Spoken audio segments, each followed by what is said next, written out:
අයිබෝන් යාළුවනේ මම ඔයාලට අදත් පොඩි මැජික් එකක් පෙන්වන්න යන්නේ. අපි බලමු මේක. මෙන්න මෙහෙම පැක් එක සපල් කරගන්නවා.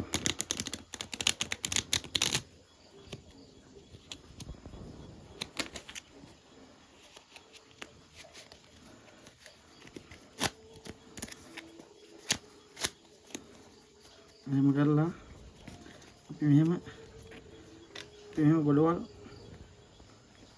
හතරකට තියෙනවා. ඒ තියලා මේ ගොඩ අරගෙන මේ ගොඩෙන් තුනක් පල්ලෙහාට කරනවා. යටට දාලා මේවට එක එක දානවා මෙහෙම.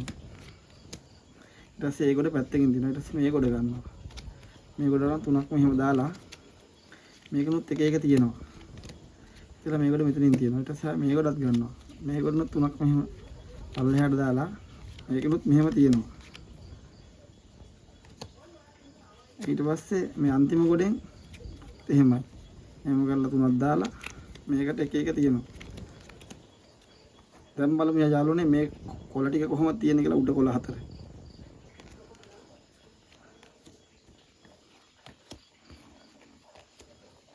ඔයාලටත් මේ සෙල්ලම හොඳයි කියලා දැනුණා නම් මාව follow කරලා share කරලා like කරන්න. ආයිබෝන්.